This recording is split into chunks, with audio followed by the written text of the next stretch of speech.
Each child's individual learning plans and documents can now be found in Kindiedays. Simply select Child, click the edit icon and scroll down to add resources. Enter a name for the resources. Paste a link to the document and select Enable to share the document with educators and or guardians if applicable.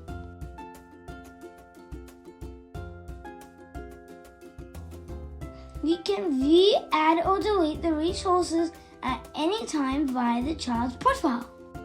Educators can access the resources by selecting the child and tapping the My Resources tab. Families can access the resources by tapping the Resources tab.